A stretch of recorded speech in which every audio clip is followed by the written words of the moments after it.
You're gonna make fun of me. I thought you were gonna hit me with like a bass line or something, because you kind of like you puckered up, like you were getting ready. Well, I was a little afraid. Like, I don't know. It just caught me off guard. Even though I knew it was coming, it caught me off guard. I genuinely got excited. I was like, "Ooh, he's about to add something to this drum." You thought I was gonna beatbox or something? So I didn't know what was coming, but your lips puckered, and I was like, "Oh, he's about to add something." Welcome to the Midday Show. I'm Jeff Everett. He is Mark Messina. Fallback Friday. I have a bunch of stuff here. We deep dive into a lot of things. Today, I thought it would be interesting to just kind of talk about, recap, touch up on some of the stuff we've talked about lately. You found an interesting story about Fetterman and Oz. The Kyrie stuff kind of went down a huge rabbit hole last night. I have more complaints about the PIAA. Obviously, there was the Philly stuff. The Lycoming Mall might be sold. We brought up a question about gender reveals. The clocks are turning back. A lot of things that we have talked about in the past that I think are worth touching on again today. Does that sound good to you? I have a Hamilton story for you, too.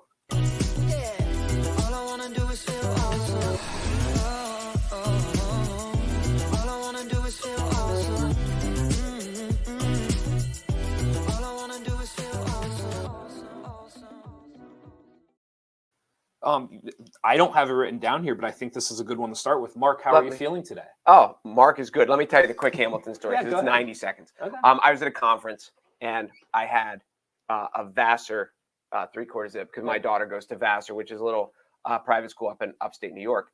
And it's probably, I guess they tell me, between an hour and a half train ride from the city. It's too bad she had to settle. I know. So anyway, so I'm wearing this, and one of the speakers at the conference says, "Oh, did you go there?" Okay. And I said, "Oh, my daughter goes there." And then we got into talking. He said, "We have a home up there." So obviously it's not poor, because when everyone says I have a home there, it implies that they have multiple homes or whatever.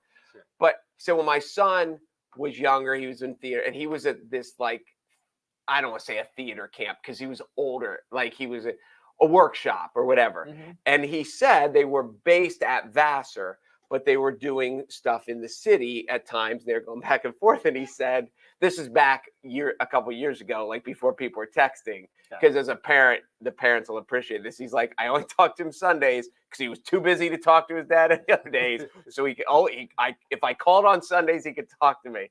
And he said, "Hey, Dad, we just saw this thing. They're doing a hip hop version of Alexander Hamilton's life, and it's really cool." And the guy goes, "Oh, it sounds cool." And he goes, "No, Dad, it's really good." But he said at that point, how can I forget the guy's name? Who's the writer? Miranda.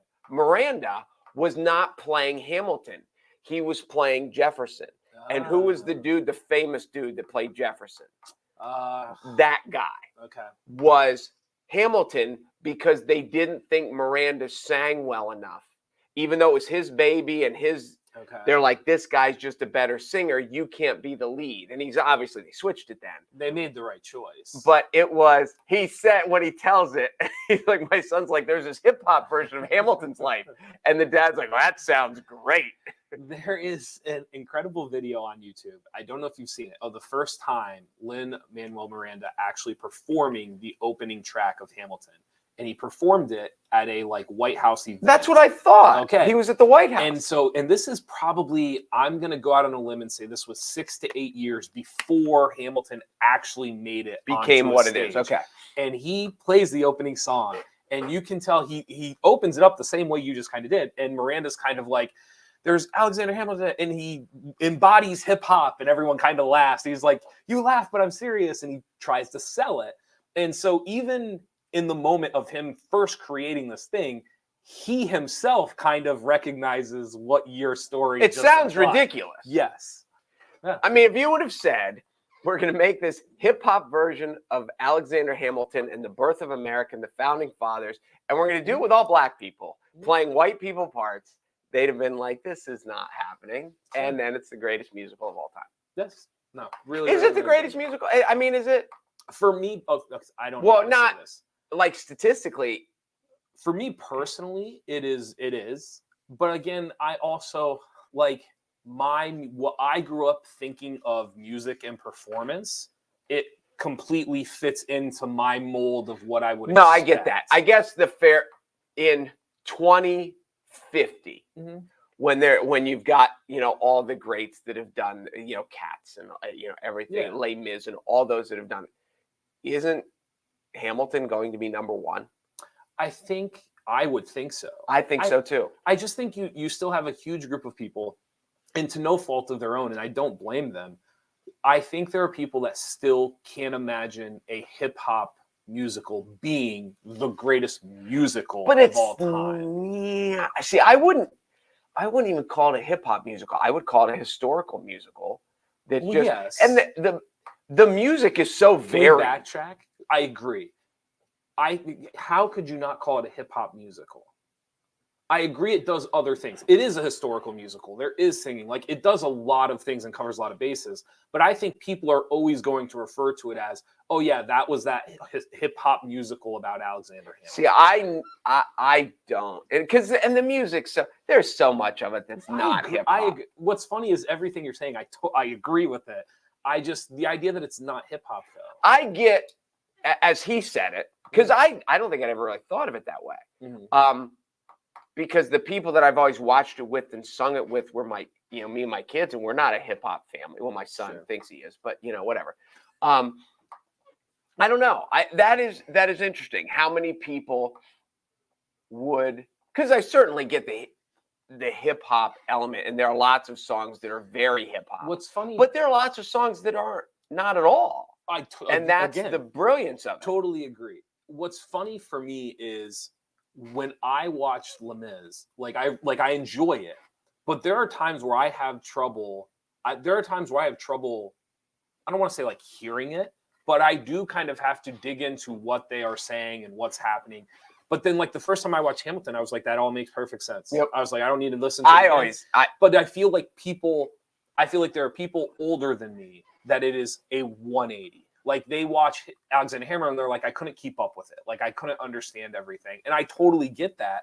But then they'll watch Les Mis and they're just like, I understood all of it. You know who couldn't keep up with it? The people who didn't pay attention in school. No, that's not true. This is one of my theater friends beat me up for this. I don't get Les Mis. I don't get why it's the greatest. I enjoy it. I mean, I've seen, and as they say, have you ever seen it on Broadway? No, I've seen the movie. Well, they're like, well, you can't watch it with Russell Crowe. Okay. You know which other one I don't get? Phantom of the Opera. See, it's fun. I don't mind those two. The one for me is Cats. I've never seen it. I don't understand Cats. The spectacle of it in the time, in the moment, sure. But like progressing forward and like what we're able to do now, sorry. Like it doesn't work for me. I'm sorry. I just took us off track for 8 minutes there. But are you sorry? No, I don't think you're really sorry. Cats isn't Memories from Cats? Memory, yes. Wasn't that where it was originated? I have to look it up. I thought it was. But anyway, what'd you say? What's your point? I don't know. Why did you bring up? I was just showing my vast, artistic intellect. But it's Memory, but yes, that song is in Cats. I thought it was Memories. Is it not plural? Look at that. All right, Fallback Friday. Good thing we're our own bosses. What do we got? I actually, if you don't mind, I wanted to hear the story you found about Fetterman and Oz to get us. Oh, yeah, it was in the Wall Street Journal, and I saw the headline, and it said Fetterman and Oz both deal with their own struggles, and so I was immediately intrigued because it sounded like fair and balanced, and basically it talked about one of the things that I hadn't thought about maybe ever, and I know we haven't discussed it. One of the struggles that Oz is having is he's a carpetbagger. He's not from Pennsylvania. And that was ingrained in the primaries.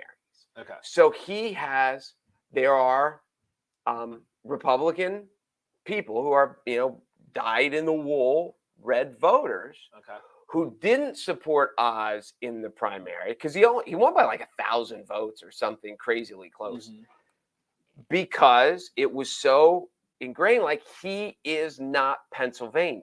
Right.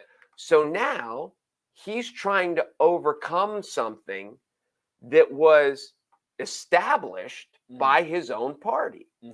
And I hadn't really thought of it, but it's one of the failures of our system that your own party beats the crap out of you until you get the nomination. Then they all love you.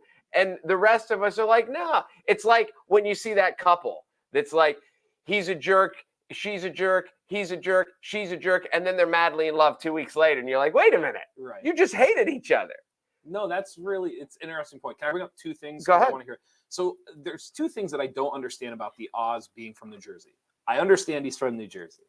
I don't understand, like, if I were attacking him, I can't imagine I couldn't find something better to get on Oz than the fact that he's from New Jersey. Am I crazy for thinking that?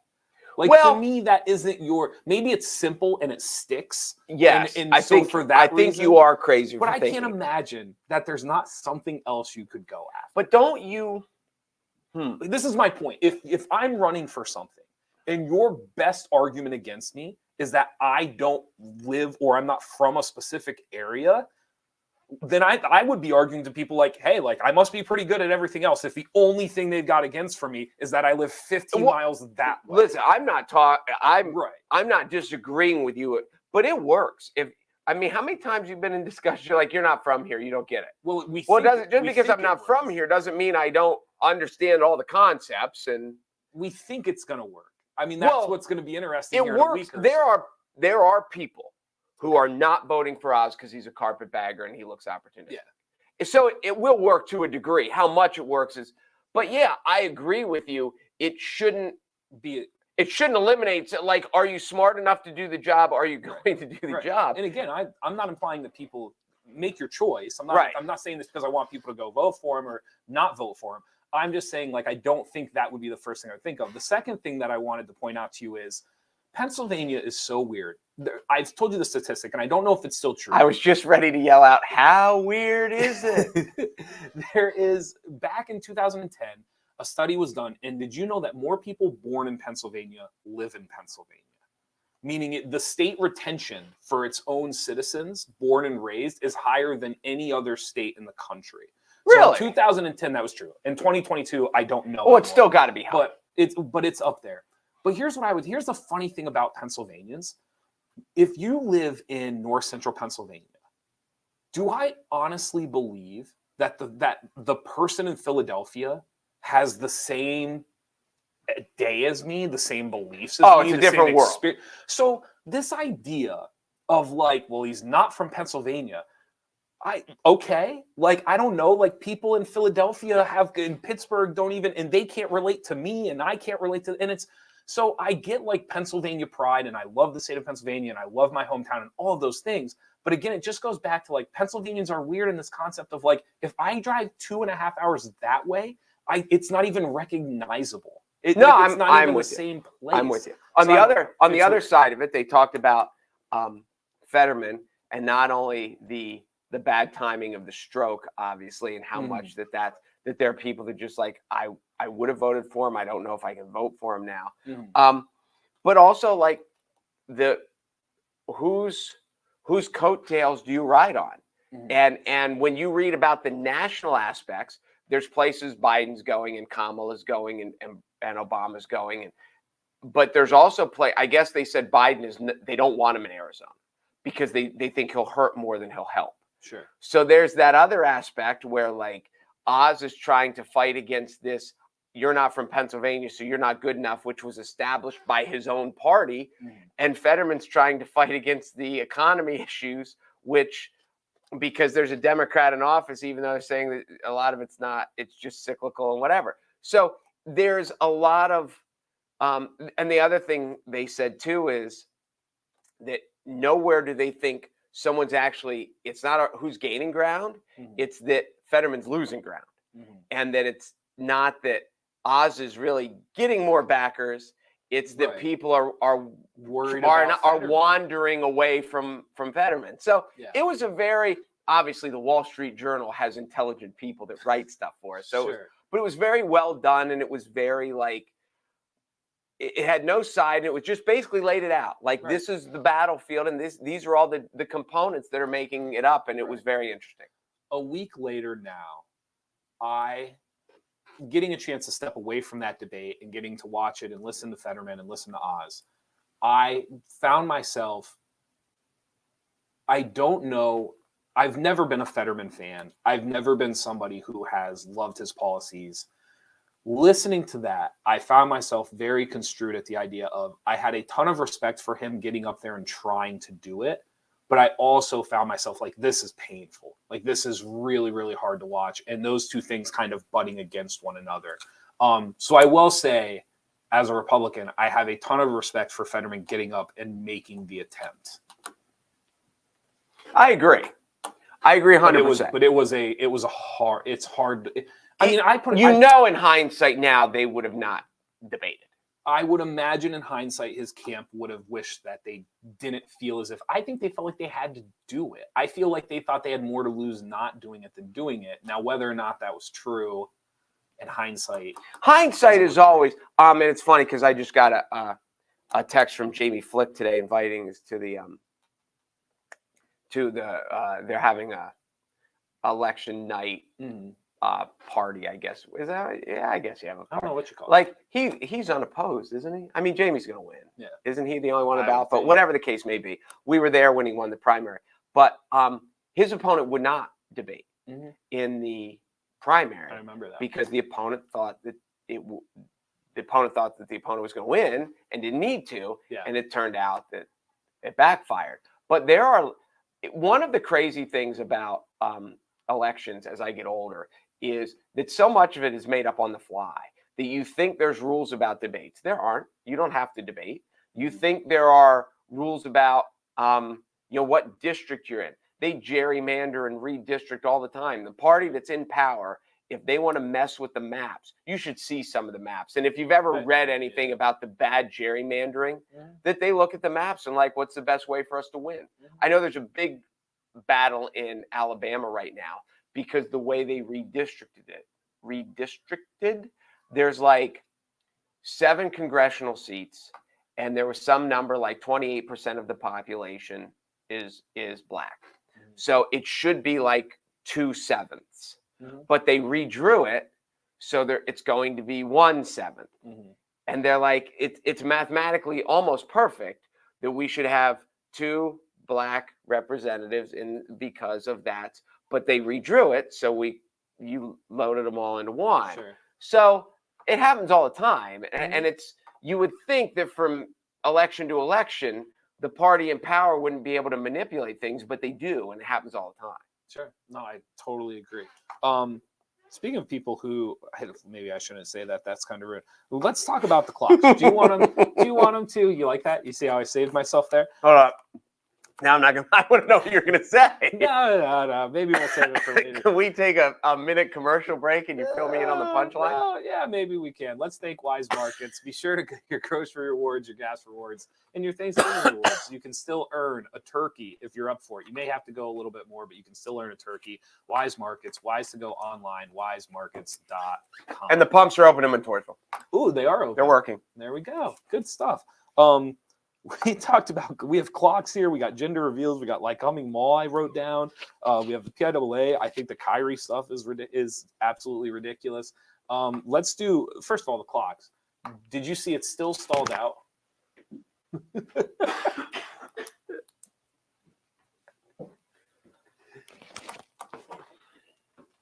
See, I'm back. I made a comment about you wearing all black today, and if you had a funeral, and I wonder if this, like, I've had microphones. Can you still hear me? Am I still on? Yeah. They had a cough button in like radio. We had a cough button. Okay. And there's multiple buttons on the side of this. No, I just know how to turn it on. There's no cough button on these bad boys. So okay. Anyway, be that as it may. I was fine too until you made the joke about rude. That was kind of rude. And now I just want to hear the rest of the time. I just want to hear what your rude comment was. Go ahead. All right. Sorry, I'll shut up now. You don't have to shut up. The clocks are going to turn back. It's still stalled. I don't know if you saw this. The bill that they're trying to pass to basically keep it. Are they keeping it daylight savings time, or are they keeping it? I never know which one's which. But it's stalled right now. I can't remember because you and I had talked about this before. Pro, against, thoughts. In theory, it just doesn't work. Okay. Because like I get what they're trying to do. I think the rule is they wouldn't roll it back. Correct. But if you don't roll it back, then it's dark in the morning until like 8 o'clock, and you have little kids walking to school in the dark and standing by bus. And I know they do anyway, depending on how early you have to get to your bus. Right. But there's way too much darkness in the morning for the kids at school. That's the issue. And it's just dangerous. They have tried this before and it just doesn't work. And then, I don't know. It just, they'll probably try it again. Then they'll realize it sucks. And as much as I hate it when it's dark, a lot of people leave work. You leave the office at 5 o'clock and it's dark. And they're like, it sucks. My whole day sucks. But when it's dark till 9 a.m., that's not better. And then, so it's, I don't know. It's just not going to work. It's not going to work. And here's the thing too. We talked about, I like winter. I like when they roll the clocks back. I mean, we spend a lot of time in basketball gyms, and in the gym it's light, and you don't know what's going on outside. But I've always felt like and I like all the seasons. I like the season change. There is a busyness and a constant tiredness to summer because the days are so long. There is a hunker down, sit on the couch, pop in a bad movie, fall asleep. There's a slumber to winter that you don't get when the sun's out. And I think there's a value to that. Interesting, like a recharging of the year. Let's do Kyrie. You got me going today. Let's talk about Kyrie real quick. They did finally suspend him. I ranted. Oh, I didn't know that. So I ranted the last couple of days that it was maybe abominable is too strong. Abominable, I think, is too strong of a word. But they finally did suspend him. So the Brooklyn Nets said 5 games without pay as a minimum. Their exact wording was they feel that Kyrie is unfit to be a member of the Brooklyn Nets right now. Oh, wait. So the Nets suspended him. The Nets suspended him. The NBA has still done nothing. Very, very little. Oh, well, he said we're going to meet. He made a statement that they're going to meet like next week, which I don't know, seems absurd to me. I also found this out. His league offices are 35 minutes from the Brooklyn Nets practice facility. So it's not like traffic. Yeah. So it's not like Kyrie's playing in Portland and Adam Silver's in like Florida. Like this is, he could probably get in his car by the time he finished. He could get on his bike. Yeah. By the time he finished writing the statement, he probably could have already talked to Kyrie Irving in person. It doesn't make a ton of sense. He was going to make a donation. Did you hear about this? No. So the Brooklyn Nets put out a statement with Kyrie Irving. They were going to donate $1 million combined. So $500,000 from the Brooklyn Nets, $500,000 from Kyrie Irving, and they were going to donate it to an organization. I'm blanking on the name, but it's an organization that fights against hate, against yes. The organization came out and said, "No, thank you. We cannot accept the money in good faith, knowing that he is unapologetic for what he did and for what he said." Yes. Only then did the Brooklyn Nets suspend Kyrie Irving after the money was declined. So then the Nets basically suspended him. And now Kyrie Irving last night posted an apology on his Instagram after the refusal of money and after the suspension was handed down. Interesting. I think the one thing that's going to come, well, the NBA is going to handle it better next time. And all leagues are watching this. Okay. Like, we need to handle this better. I think the message for everyone, professional, kids, whoever this is, if you post something, you're supporting it. You can't post something on your social media. Right. And say, well, I just shared it, but I didn't really support it. Right. Yes, you did. That's what you didn't share everything that you saw. You picked and why did you share this? Because I thought it was funny. Why did you share that? Someone's like, well, that joke's not funny. You're like, well, I didn't think it was funny either. I just decided to share it. Of course, you shared it because you thought it was funny. Sure. There was some level of truth or message that he wanted to get across, and that's why he shared it. And you can't share something and run away from it and say, I didn't support it. And I think not everyone, because some people never learn, but a lot of people have learned that from this. Yeah, no, I agree. The one thing that I've taken from last night, because it all kind of like snowballed downhill last night. Like all of a sudden this stuff started coming out. And I will say this, and after listening to Kyrie Irving speak yesterday, because he gave like a 6-minute interview at a Nets practice facility, and then they kind of pulled him, the media person. Is that the one you were playing for me yesterday? Yes. Okay. So he gives a sick, and I will say this: I do believe that Kyrie Irving. Not only do I think he believes that he's not anti-Semitic, I personally think he's not anti-Semitic. I think the problem for Kyrie Irving is that he is trying to hold his ground because he thinks that if he holds his ground, I'm going to be able to be like, look at you guys are idiots. Like the fact that you thought I was anti-Semitic and I shouldn't have, I have to explain myself. You're the idiots that put this together and none of it's even true. And so it's this weird balance of like, I personally, having read all of it, I don't believe Kyrie Irving is anti-Semitic, but he has done nothing to help. Like all he had to do was say no one time. All he had to do was look at the reporter and say, of course I'm not. But you guys like tried to string this together. And listen, could I have been better? Sure. But and it's funny, it's over. It's done. Well, haven't you ever argued with someone and you pose a yes/no question to them and they just won't answer it? Every day. That's not true. I know that's not true. You know what's funny? I can be one of those people. Well, when I debate with people, or I 100% will sometimes dance around the answer before I will come to the conclusion of yes or no. So like, kind of like, I get it. Yeah, it's just annoying when you're on the other side. Yeah. And you're like, yes or no? Do you want lunch? Yeah. And then you're like, why did I ask you? You know, yeah. It's so yes, there was an obstinance to him that is not, it's not uncommon to people. And the reporter just kept saying yes or no. And Kyrie Irving was like, you're not the boss of me. You can't make me have the conversation. And he ended up sounding like an idiot. The whole thing I'm thinking of while I was listening to that was somewhere Joe Biden's like, God, my speech sounds great compared to Kyrie Irving. Right. And Fetterman's out there going, why don't I get to debate with Kyrie Irving? Because I wouldn't even have to say anything. I could just sit here and watch him dig his hole. It was not Kyrie's best moment yet. It's not been his best week, whatever it's been. His best decade. This is bad. I mean, it's been really rough. So, I mean, right there, I would argue I defended Kyrie a little bit there. Like, I personally don't actually believe that he is anti-Semitic. This is where I'll throw him under the bus. He just refuses to. If you question Kyrie Irving, it is a challenge. How dare you? It is like, I can't believe that you think you're smart. Like you're asking me a question I haven't already asked myself. Like you're putting something together that I myself haven't.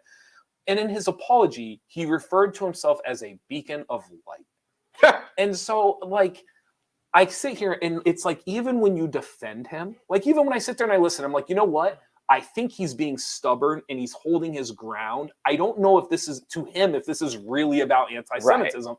And then in the same breath, he refers to himself as a beacon of light. And it's just like, I guess there goes that. There goes that. Yep, exactly. So it's just, he's very confounding, the whole situation. But last night, watching it all unfold was the worst form of entertainment like society could have. You know what the best form of entertainment was that you should have been watching? The Phillies game. Except they couldn't get a big hit. I've been joking with my friends and family that, like, oh, that's still going on. It was the World Series. It was a great game. It was a tormenting game, and I don't even have a dog in the fight. Like, I'm rooting for the Phillies, but I will admit, real quick, happy belated, Mark. You don't look a day over 75. I couldn't agree more. My college friends kept saying, "Wow, you're 55? Yeah. How much? 55." So it was because the guys I lived with, I transferred in, and so I graduated high school a year older, and then one guy was 2 years older. Then so I'm the oldest one of my college friend group. So I was 55 the other day, and it just kept flying around. Yeah. And so yes, not 75. That's not funny. All right, I forget what I was going to say. So go ahead. Sorry. No, you're fine. Go ahead. That was good. We're talking about the Phillies. We're talking about Phillies. I did. Brian turned it on last night. We did watch the bottom of the ninth inning, so we got to see the catch. We got to see the drama of the last out. So yes, it was very, very exciting. Hopefully they just never play the next two games and we just move on to the next season. That's kind of my hope. And you could be defending champs. The Phillies, they missed a lot of hittable pitches. That's a weird comment. Jerry and I have a friend who lives in Houston who's an obnoxious Houston fan, and talked about good pitching. I was like, I don't think this was really as good pitching. The night before was good pitching. Last night I thought was more about bad hitting, but the Phillies hit into some really bad luck. They hit a couple. They smoked a couple that Mancini made a great play, line drive to short with 1 out and 1 on that would have been made a big difference in the play to the wall. So, it's just one of those. Baseball, I think, is very basketball-ish. That I had a guy who was a long-time basketball coach said, you can do everything right, and if the ball doesn't go in, the ball doesn't go in, and you look like you suck. Mm-hmm. And the Phillies could have and should have scored a lot more last night, but they smoked some balls right at people. The balance of the universe, and that is after it's the baseball. last 3 weeks. Yes. Listen, I'm not, No, I get it. They were hotter than they should have been. Sure. And then now they are a little. Last night they were unluckier than they should have been. And they're not out of it. My gosh! I bet they win tonight. I wouldn't shock me. I bet they win tonight. Would not surprise me. Lycoming Mall might be sold. Here's my question about that. Go ahead. So I don't know. The numbers were being rattled off. There's an asking price. Mm-hmm. Okay.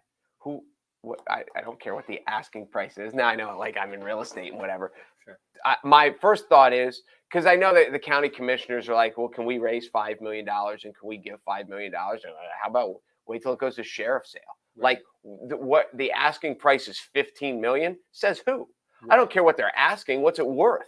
Mm-hmm. And the renovations that are going to have to go into it to make it, if they're going to make it housing, are vast, with the septic and the sewage and all that stuff. Sure. But that was the part, and I didn't even read the article. I had the article read to me from across the room. Uh-huh. But just because the owners of the mall are asking $15 million, it may be worth $2 million. Right. Like, I don't go raise $5 just because that's what he asked. Yeah. I don't know who else is going there. Like, what else is going to become of it? I still think, for a long time I said they should make it elderly housing. You came up with the idea of like a college campus, an indoor college campus. I think the septic, depending on how many might be the issue.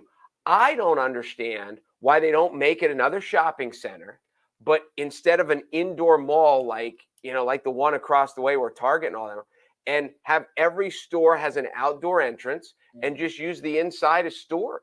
Mm-hmm. And instead of having 80 stores in the mall like they used to, now have 15.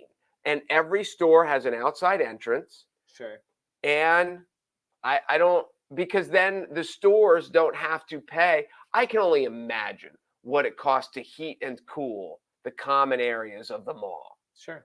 And if you eliminate that and just like, listen, whatever, Dick's Sporting Goods, I know they moved, but Dick's Sporting Goods, you're only responsible for your own utilities. You don't have to chip in for any of the other stuff. Right. I think it would work, but what do I know? No, it's a good point.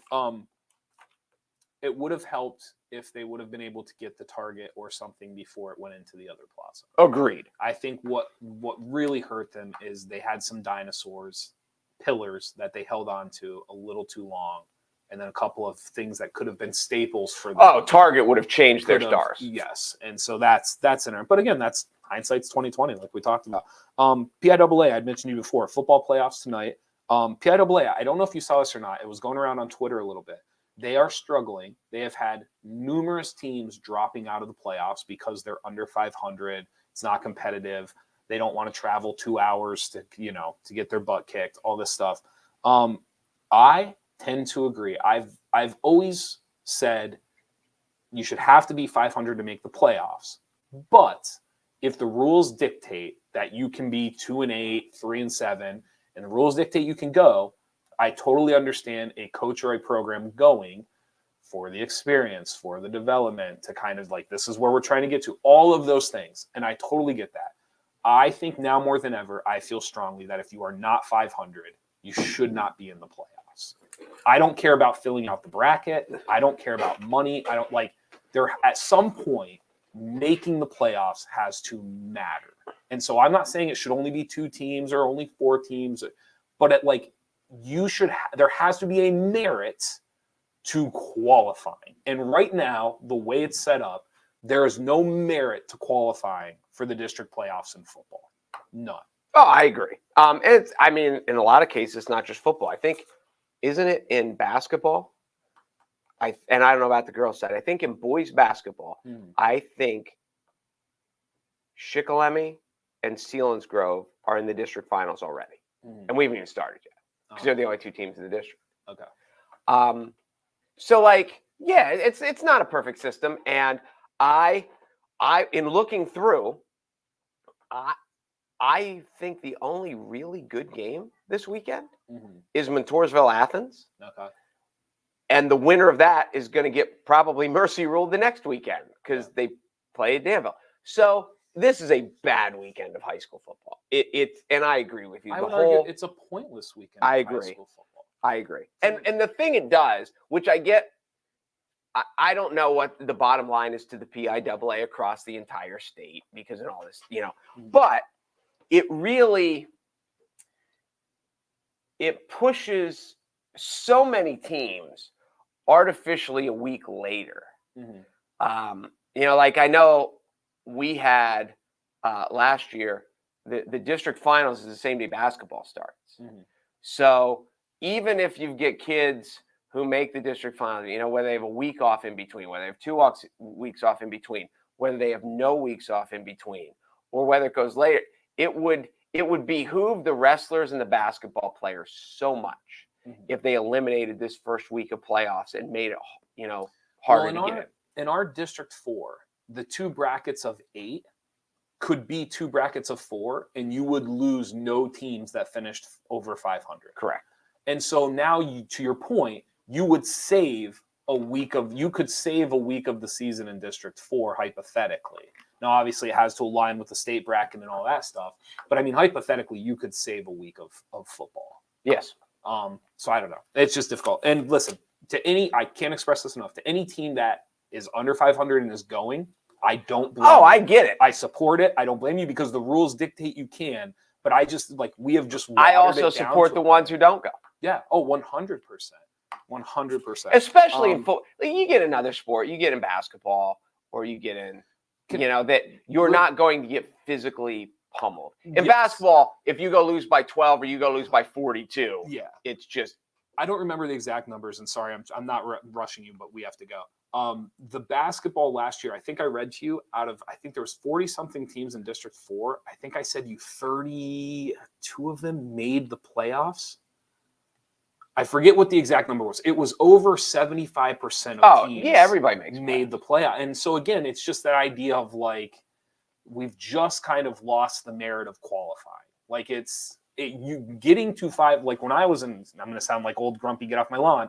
When I played, when you got your 12th win, that was a big deal. You celebrated, you were in, and it didn't matter if you were 12-0 or if you were 12-11, right? You knew 12 was the number to qualify. And so that was, you were shooting for it.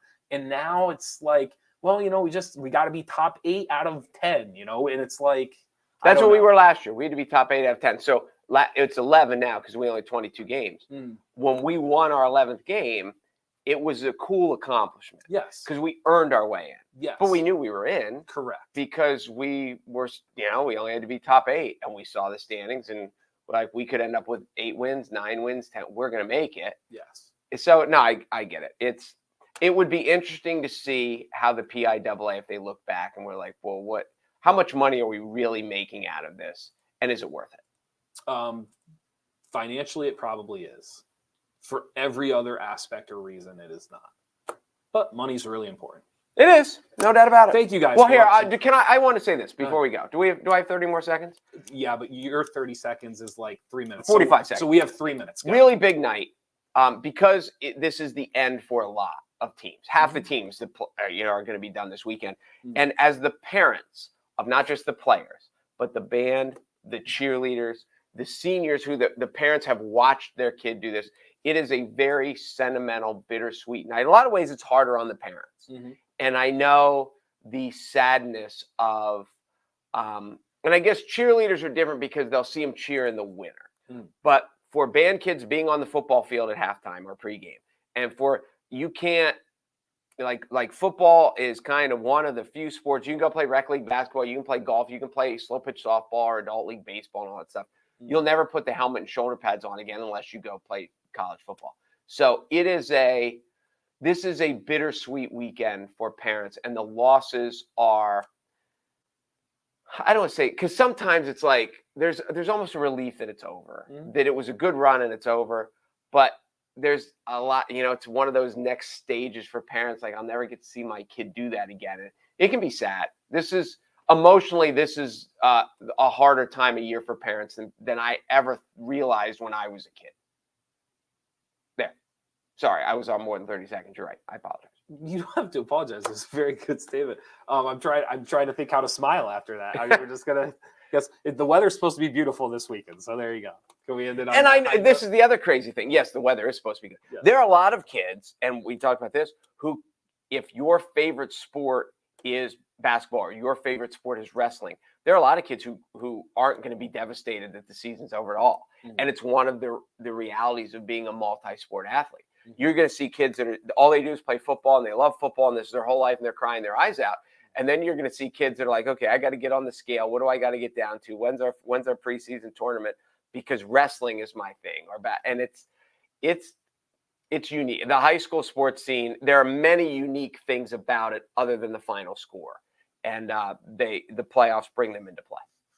Nice. Good job. Thank you.